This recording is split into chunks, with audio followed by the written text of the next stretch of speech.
Tonight on Joy News Prime, government acknowledges challenges with dams being constructed under its One Village, One Dam initiative, but assures the concerns will be addressed. That is what we have brought you here. We're not saying there are no issues with the the program. Definitely, if you are constructing about 300 for now, we are constructing 560 dams. Initially, we said 570, but we all know Tamale Central cannot have a dam. Also, 6 of 8 suspects arrested in connection with kidnapping of 2 Canadian nationals remanded into police custody to reappear July 1. Meanwhile, it emerged in court the kidnappers demanded an $800,000 ransom, contrary to claims by the Information Minister. No ransom was paid. No ransom was paid. No ransom was discussed in this matter. Our security agencies followed the earlier intelligence reports, did their work, and then got to the conclusion of. Also, the recent suicide attempt in Parliament has MPs worried the House is not adequately secured and they want something done about it. Coming up in West African countries, reaffirm commitment towards improving maritime security in the sub-region. Have the details later in business. Administrations can help to enhance vocational guidance counseling in this vital sector. And later in the bulletin, some fishermen in the central region are threatening they will not observe next year's close fishing season if they don't experience a bumper catch from tomorrow. The ministry should rather pray that we get very good catch after the season has been opened. Certain things are just common sense. They can't be found in books. I'm Arba Kumsin, and Joy News Prime comes to you live from the Joy News studio at Kokomimle here in Accra with digital address GA 0992539. Stay tuned.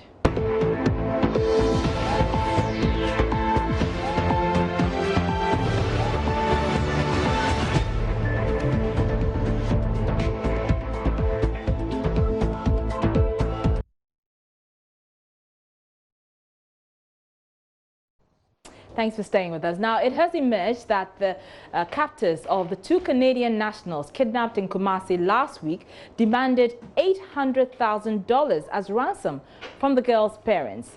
This came up when 6 of the 8 suspects arrested in connection with the kidnap were arraigned in court on Friday. All 6 suspects were charged with 2 counts of conspiracy to commit kidnapping, while the 3 Nigerians involved were separately charged with kidnapping.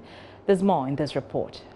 Days after the 8 were arrested in an operation by security operatives Wednesday dawn, only 6 suspects were arraigned on Friday. Information Minister Kojo Ponkrumah says investigations are still ongoing to apprehend more suspects.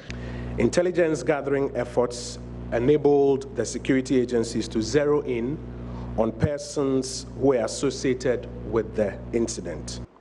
At the end of the operation, the 2 Nigerians who were holding the women had been subdued, and a 3rd Nigerian, believed to be the leader of the gang, was arrested later at a separate location. At the end, and currently, 5 Ghanaians and 3 Nigerians are in custody for this incident. But even as the police continues the probe and the victims handed over to Canadian authorities, the 6 have been put before court. Joy News is learning the police was yet to complete the docket on the other 2 suspects. Kojo Ponkrumah told journalists the issue of ransom did not come up. No ransom was paid. No ransom was paid. No ransom was discussed in this matter.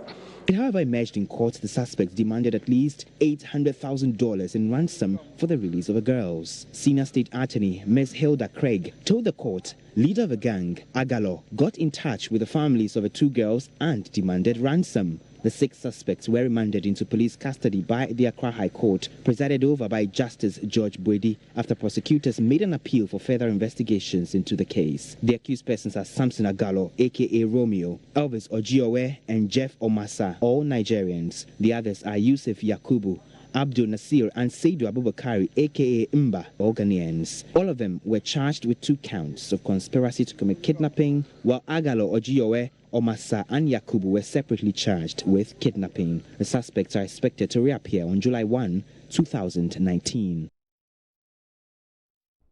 Let's head to the phone lines now because I'm joined by Insure FM's Ohiming Teria, who's been following the story of the kidnap and subsequent rescue of the Canadian girls. Ohiming, what can you tell us about this apparent contradiction between what the Information Minister had to say at his news conference about the ransom and what came up today in court? Yes, Araba, it seems it appears to be a contradiction, but my sources at the National Security tells me the Information Ministry organized that press conference before the full interrogation of the 8 suspects who were flown to Accra via a military helicopter. So by the time of the press conference, the 8 suspects had not been interrogated, though the interrogation process had started. Araba. Well, what other information are you picking up from your sources with regards to this issue about the ransom?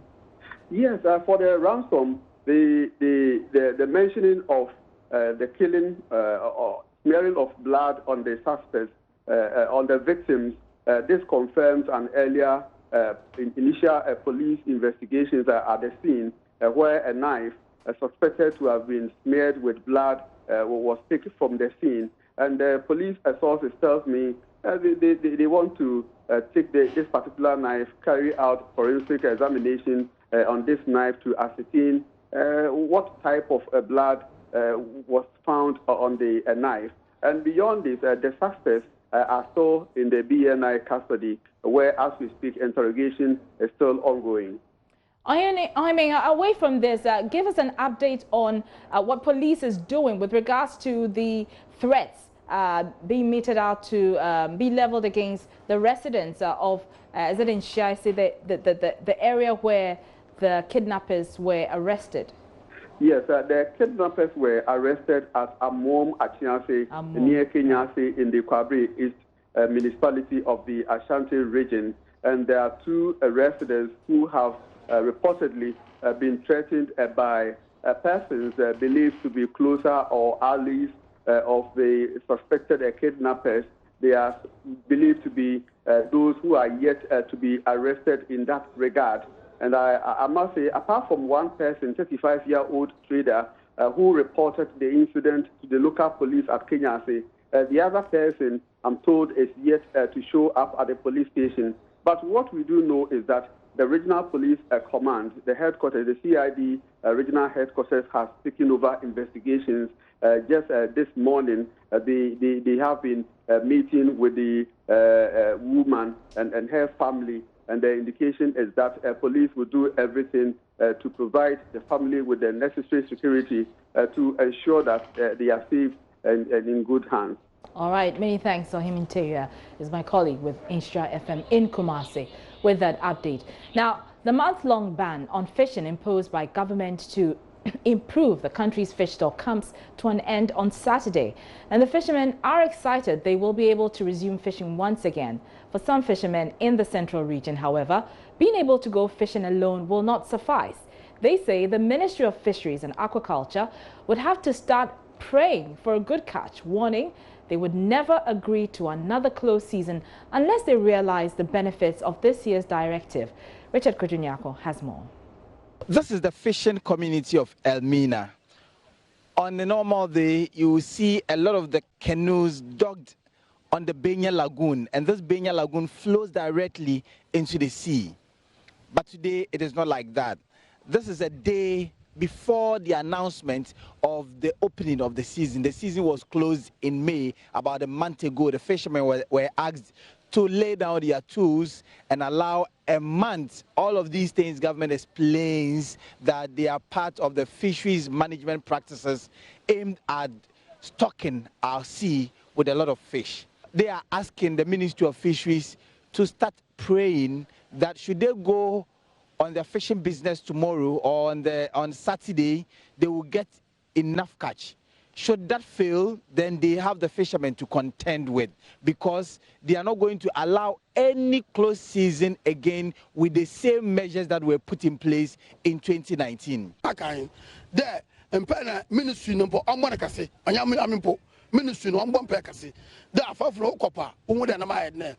Because better courses in the The ministry should rather pray that we get very good catch after the season has been opened. Certain things are just common sense. They can't be found in books. They should have listened to us. Yes, your common sense. Yeah. Season. Season fishing na yabo hoben. Say what season fishing hoben na. Season fishing la local fishermen what be. That's why I go for the bar. You have practiced this fishing businesses notoriously for many years. You say you are closing the season, but you have allowed industrial trawlers to have a field day. How will that work? They should just pray we experience something positive.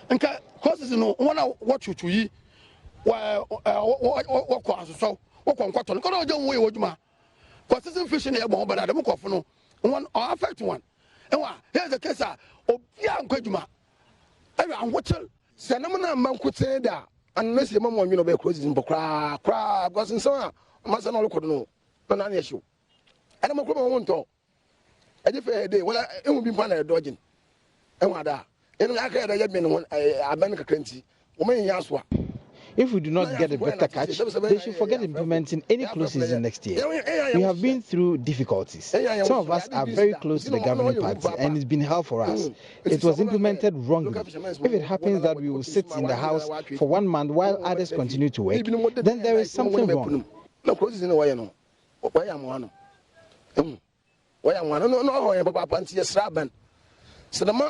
We are telling government that if what they have done does not yield any result, they shouldn't dare announce any close season next year, because we will resist it with all our might. The fishermen here have started preparing for the season to begin on the 15th of June, that is on Saturday. From the Elmina Beach, my name is Richard Kwejunyakon for Joy News. And I'm Marva Kumsin. We're taking a short break, but still ahead, government has acknowledged that there are challenges with the implementation of its flagship One Village, One Dam initiative. We'll bring you details after the break.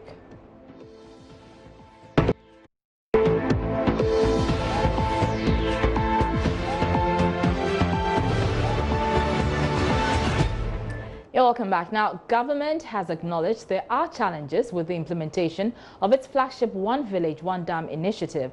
One of the key promises of the Kufuor-led government, the initiative aims to encourage all-round farming in the northern part of the country.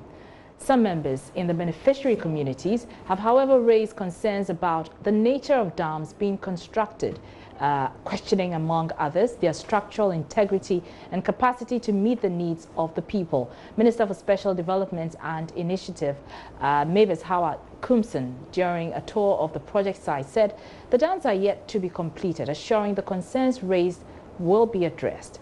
Joy News' Ernest Menu was with the minister on the tour and has come through with the following report.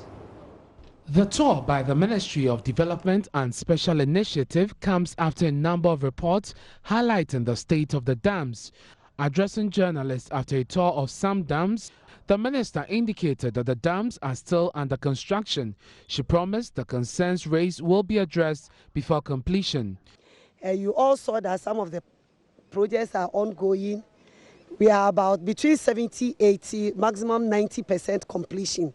When we say 90% completion, the spillway, the embankments, and then the grassing and other ones will sum up to maybe 20, 15% to make up the 100% that we want the project to be completed. There are areas that the rain is heavily started, others is yet to start. So you see that there are small or some little water in the basin.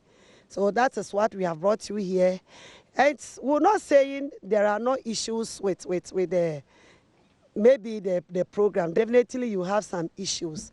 The issues identified, right? Still I want to hammer on it that the consultant and the contractors, together with the development authority and the ministry, will sit down and discuss, and then whatever is left, the concerns will be attended to.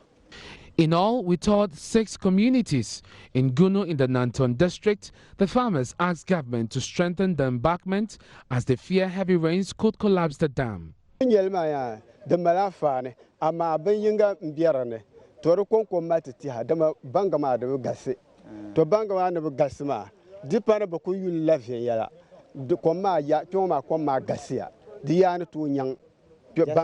Just like he has indicated, he's very sure that it's going to be helpful to them. However, his concern or their concern is that the dam wall is not too large in his estimation. He thinks that if the water accumulates too much, it may overflow the dam. So in his view, he thinks that it may need to be restrengthened or even enlarged. Farmers at Denugu are excited about the project, but told the minister a bridge should be constructed to link nearby communities to the dam. Yɛda aban ne ne mpanyinfoɔ nyinaa ase ɛne adwuma pa a ɔmayɛ ama yɛn ɛwɔ Denugu ha ɛne agye ba ade baako na yɛsrɛ no sɛ yɛdam no bridge bi wɔ hɔ community gu akyire bebree community no ɔmo bebree gu akyire tie sra aban sɛ bridge bi wɔ hɔ wɔnyɛ man ɛna dam line na ɔmayɛ no ɛno nso no ɔmo modern na ɔmoaye na ɛnkɔsoro na ɛnkyɛnkyɛn no so no ɔmo modern na ɔmo yɛ de ɔmbɛyɛ ɛyɛ sɛ yɛbo ɛyɛ adwuma ɔmbɛyɛ biama ɛnkyɛnkyɛn no nsuo ntimi ɛnsɛe dem no ɛndwuru adwuma pa ɔyɛ no ɔmo modern sɛ na ɔyɛ ya ɛnsa kan nsuo no ɔmo modern na ɔnyɛ ɛma yɛ sɛ na ɛbɛyɛ community no ɔmo ani ɛbɛgye. He is thanking the government and his elders who came to observe the dam. Now, and his problem is to raise the wall and to make that bridge that the water will flow off. So that over there, if it flows and come and add this one will break. So that is his complaint. And we have so many communities up there. He is begging the government to do that bridge here for the community over there to come so that the children will go to school here. The other communities visited are Yemo Karaga, Pisigu Karaga, Yabregu and Migogo, where the people pleaded with the president to expand the dam. We are privileged to have this dam here.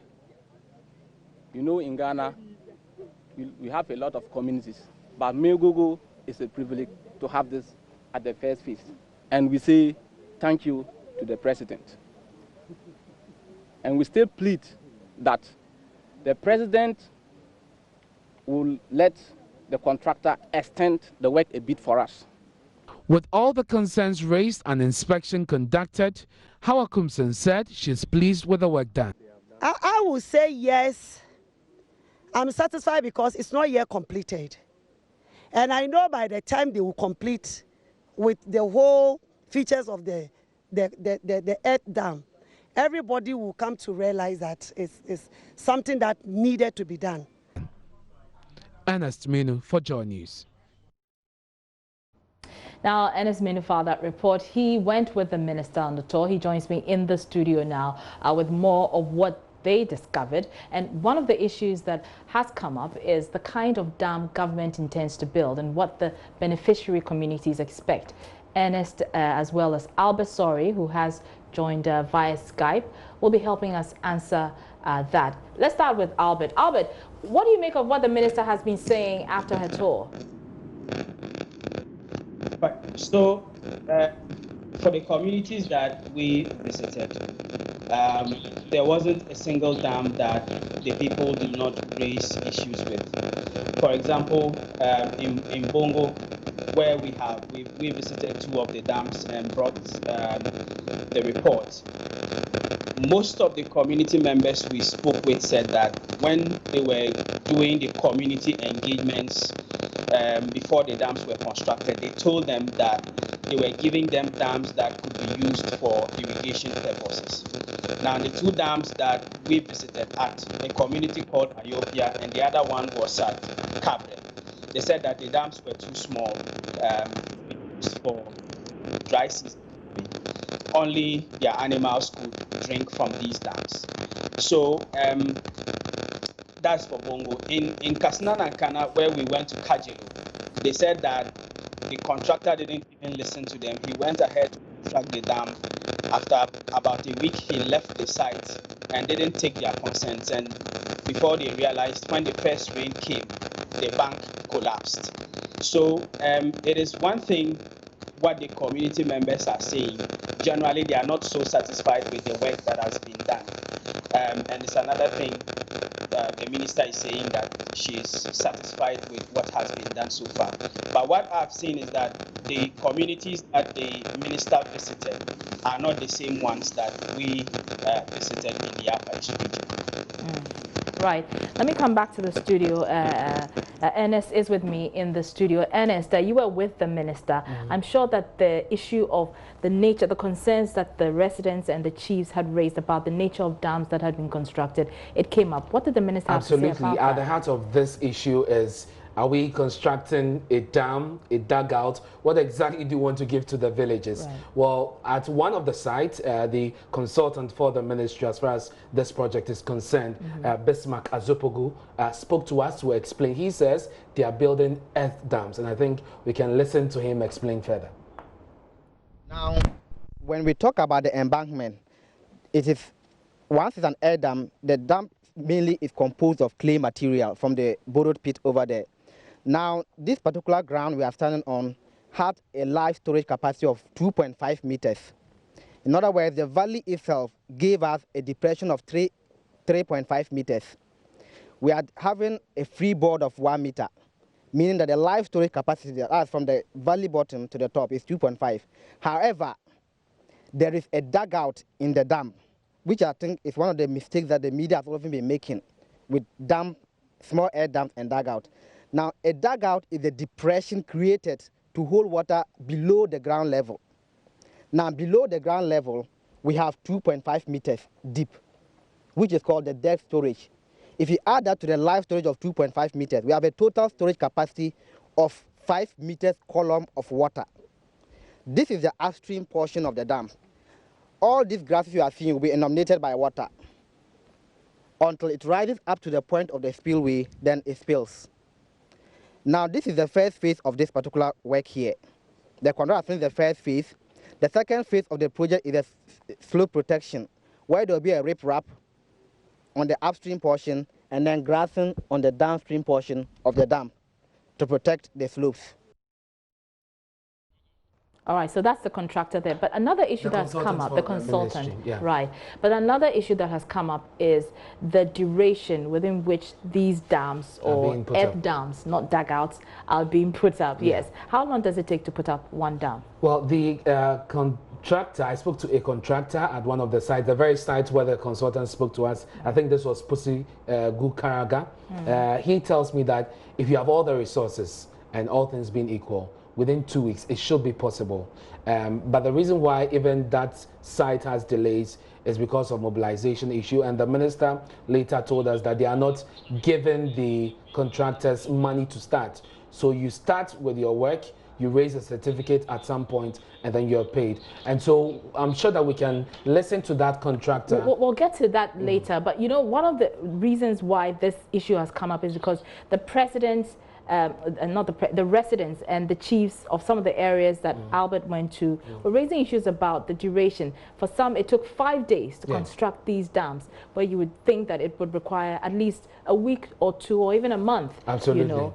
And which is why I decided to speak to this contractor to find out from him, because he's been awarded a contract. How long does he think, in his estimation, how long would it take for him to, you know, build this dam, considering that he's been awarded the contract for months already?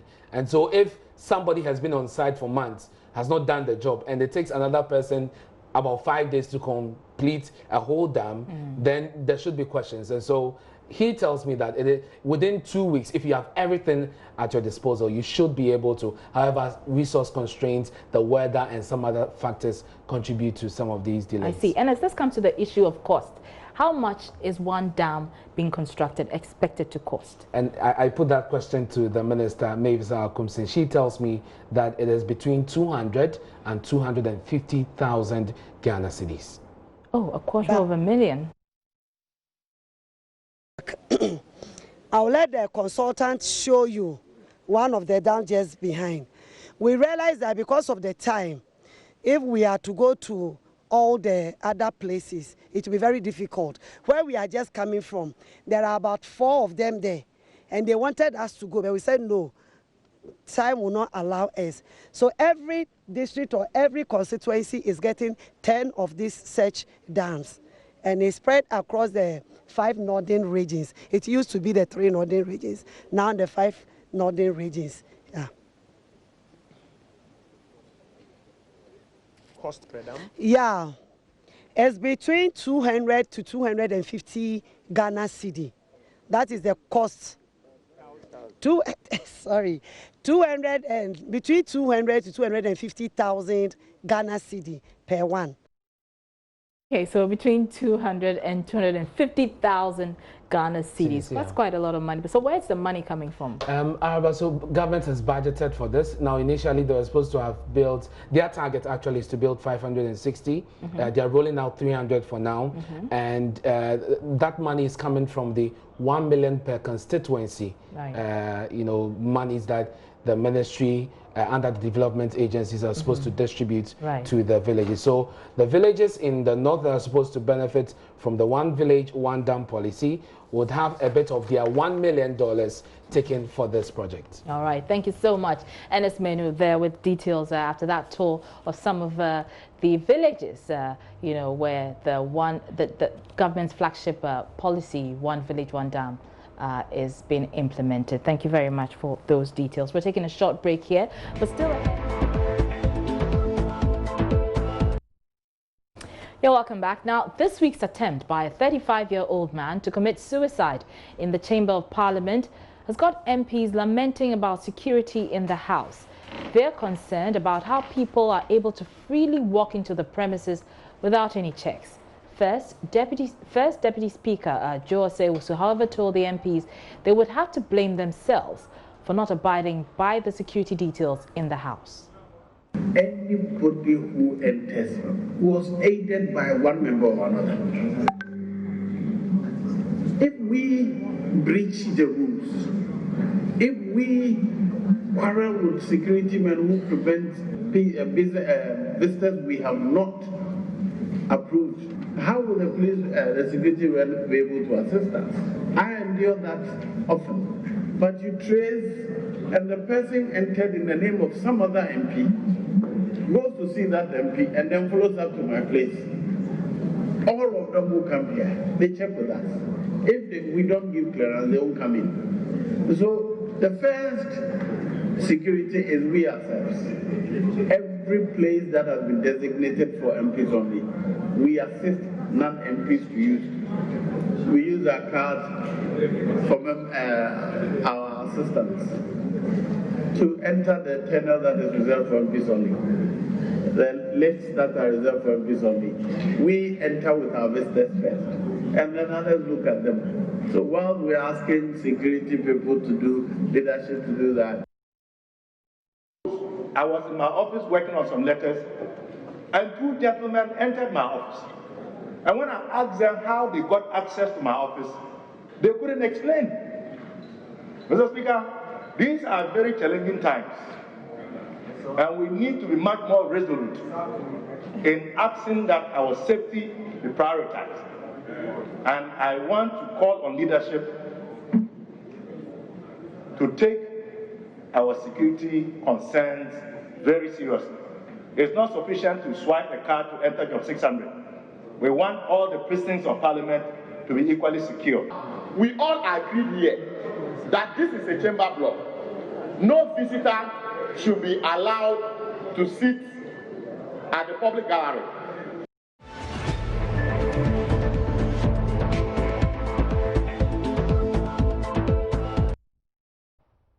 You're welcome back. Now, President Akufo-Addo says his government is working to ensure that half of his administration are female appointees. The president's assurance comes barely a week after he was widely criticized for comments he made at the Women Deliver program in Canada, where he stated, quote, "We are not seeing enough dynamism and activism on the part of women." Here's a reminder. The majority of the people in Ghana are women. Yes. 52% of our population is women. So if we have to have an ordered society, to have a fair society, those statistics should count. They should be decisive in what is done. And they're going to be decisive when politicians like Natasha. Oh, she's a politician. She is a politician. I think that President Kenyatta would agree with me, and so would Justin Trudeau. She is a politician. When they are able to be where the decisions are made.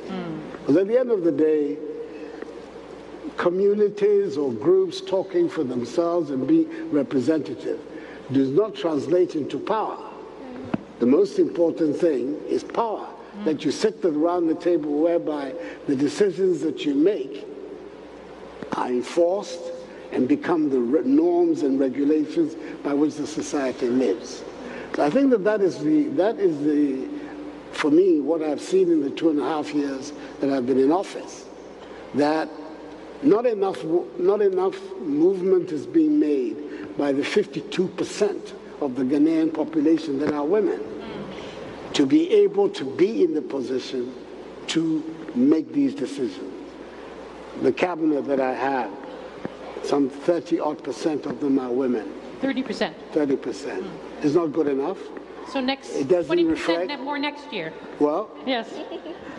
And as if they re-elect me, we'll see. But if you that campaign push, on that, they might. Is that push that is key. And we are not, this may sound for the ears of people like Ella very reactionary. We're not seeing enough dynamism and activism on the part of those who are seeking this new. We're not. No, yeah, we're not. I'm talking about dynamism where it matters. When was the last time you saw a dynamic head of state? I'm saying those dynamic is not sitting around here talking. I'm talking. And as you know, the president came under heavy backlash from sections of society, including some gender advocates who insisted that as an African Union gender champion, he was not doing enough to increase the numbers of women in his administration. But addressing Ghanaians and other Africans in Guyana this week, President Akufo-Addo touted his government's commitment to ensuring more women are appointed. Watch. A woman one day will be president of Ghana. I've no doubt about that at all. But the percentages that you're looking for, I think the cabinet is something like 26%, 19% in the parliament. And then, I mean, beyond that, there are very critical offices of the state which are occupied by women in my time. The Chief Justice of Ghana is a woman. Is the second to be, succeeded another woman. But I appointed a woman as Chief Justice of Ghana. The Chief of Staff of the Presidency, who's the person who basically is responsible for running the office of the President, is a woman. It's the first time in our history that we've had a woman as Chief of Staff. To me, it's the first time that has happened since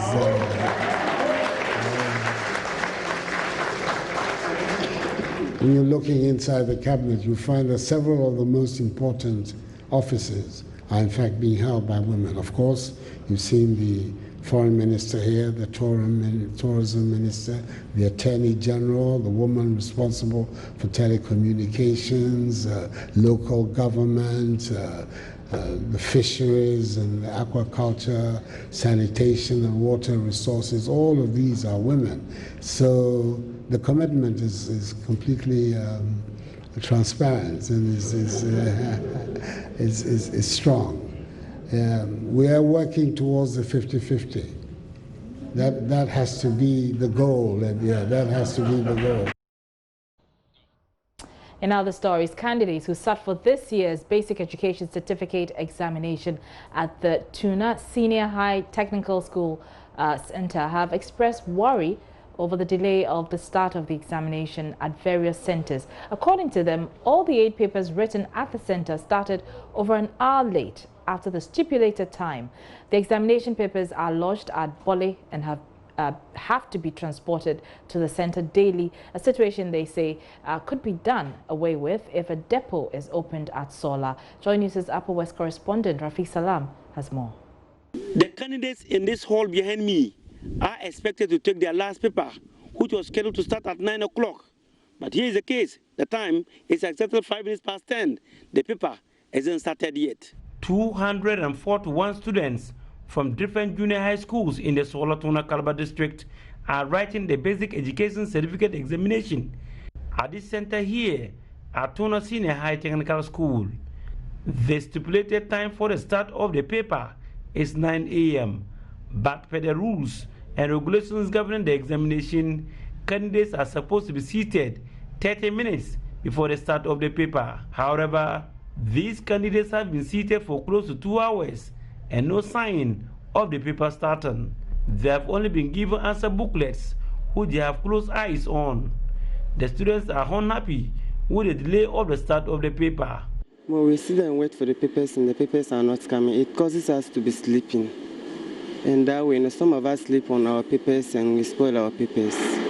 So is it going to affect your performance? When we sit down and our papers get wet, at times the papers are always spoiled, so we can't use it again. And there are no other papers for them to give to us again to use. I didn't feel comfortable. Why? Because what I learned, maybe I might forget. Supervisor for Tuna Center A, David Derugoba, blamed the late start of the paper on the West Africa Examination Council, WAEC. Because of the delay of releasing the paper at the depot.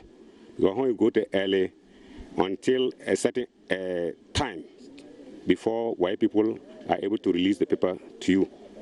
So you have to wait. Imagine from here to Bole, the distance. When you collect it, by all means you use some hours to reach here. And by reaching here, in fact, time is fast spent. So what we'll do is that when it's time, we'll prepare the students in advance to get seated while waiting on the paper so that we don't over delay. And more to the point, our district education office, our vehicle is broken down. So we have to go and rely on the district assembly to support our vehicle. Mr. Derugoba said they have complained severally to WAEC to open a depot at Sola, which is closer to Tuna, but that has not yielded results. We have discussed it with WAEC. We even wrote to them to open a depot in Sola so that it will be closer to us. They said they are working on it up to now. We haven't heard anything from them. So what we do is that we have nothing to do. We only wait and comply with the directives of WAEC. I think they are aware of our situation. Reporting for Joy News, Rafiq Salam, Tuna, Savannah region. And just to note, the BEC wrapped up today. Over 500,000 candidates wrote that exam. Away from that, fathers are usually accused of not being as caring as mothers. Some believe this could be the reason Mother's Day is widely celebrated compared to Father's Day. But the assertion that men aren't caring is not entirely true. Today, as we look forward to Father's Day, we're bringing you the story of Dr. Segbefia, who single-handedly cared for his 6 children after he and his wife divorced. There's more about him in this report. The one second from right is the eldest, Edzoji. She's now Mrs. Kantamako. You know, and then the twins, that's Sayram Sapako, and then my only son, Jiadzong. Just like a new job or venture, being a first-time father comes with feelings of anxiety and uncertainty. This could be worse, especially when a man has no clue about what to expect or had no fatherhood experience. That was Dr. Akofa Segbefia's situation over 3 decades ago when he was expecting his first child. I didn't know what it was, to be a father or to be, but when my lady was pregnant, that's when I had to lock myself up in my room and ask for divine, knowledge. So it was the 3rd night or so that a voice called me and said, "You can make it, but be the opposite of your father." I realized my father never carried any one of his children on his lap. So I realized, no, then in that case, I have to be friends with my children.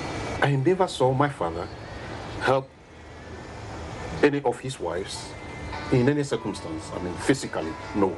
But I realized that no, I owed it a duty, you know, to be a hands-on person. Dr. Segbefia and his wife will go on to have 3 other daughters and a son. He later became a single father when he and his wife divorced. Their oldest child was 7 at the time. The former journalist and lecturer explains challenges faced being a father to 5 girls, 4 of them his biological and 1 he adopted later.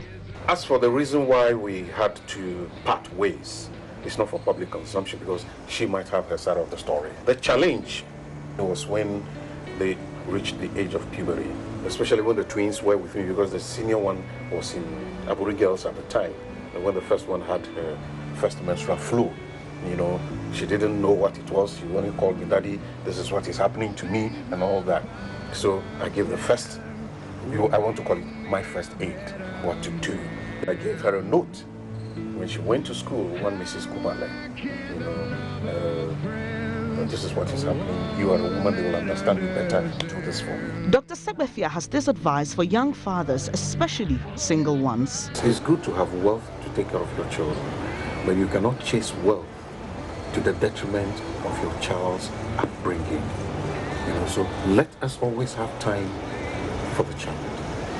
You know, when your wife is busy doing something for the home and you are less busy, bond with the children. Leave the computer alone. Once you are home, let the home belong to the family. It's a give and take, you see. And in every relationship, you know, just give a little of yourself. You'll be surprised what you receive in return. As he proudly praises his children for their achievements in life, he hopes there will be many examples like him.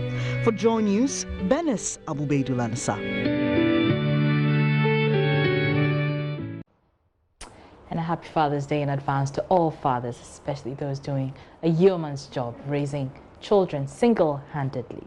Now, the 3rd edition of the Science Sci-Tech Fair has officially opened with dozens of exhibitors largely drawn from basic, junior and senior high schools across the country. The fair provides the platform for students to present their science project results in the form of a report, display board and models they have invented. Organizers of the National Science and Maths Quiz and Science Festival believe it will offer students the opportunity to put into practice the theories they were taught in the classroom. My colleague Nancy Emefa-Jadosi was at the fair and now reports. National Science and Maths Quiz, and you're also representing the Science Fair, right? So tell me what is going on here in 1 minute. Okay, my name is Moshulet Fabuki from Tamale Senior High. This is a semi-automatic poultry incubator. Its main objective is to increase the number of eggs being hatched in a local or urban industry. Then it's also to design more reliable and efficient poultry incubators. Then it also hatches healthy eggs. It hatches healthy chicks. Then it saves time. It reduces the labor time by semi-automation. Is the cap here for feeding? No, this cap is for humidity. Like, yes, produces water vapor. Water is chill, so it puts. Yes. Where they eat. Yeah. And we have used to measure the temperature in the incubator. There are 2 thermometers.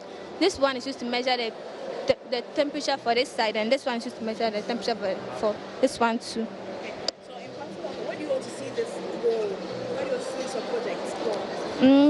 I hope people will purchase it. People will like to buy some, then they'll be using it in their farms.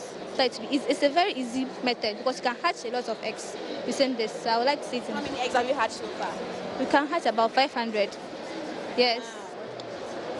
Okay. What's your name again? Moshi Latifa Buki from Tamale Senior High. Okay, thank you very much. That's a very brilliant thing she's done. That's an incubator. So for those of you who have fowl in the house and you don't know how to incubate your eggs and all of that, this is a perfect way of doing it. But let me also, I see something that looks like a wind vane. I learned about wind vane back in school. I never got the chance to see it. What did you use in making all of this, and what does this do? Tell me all of that in 1 minute. What you can see here is called the windmill, and the windmill's main purpose is to generate electricity. Anytime this moves round like this. It gives a certain force to the rubber band you see here. And this rubber band also gives it force gain from this to the motor here called the DC motor. The DC motor's main purpose is to generate electricity. Anytime it generates electricity, it gives electricity generated from itself to the motherboard you see here. This motherboard is consisted of two apparatus, which are the LED and the USB ports. The function of the USB port is to use of charging of your mobile phones, and the purpose of the LED you see there is to know that yes, there's electricity flowing through. So as you can see,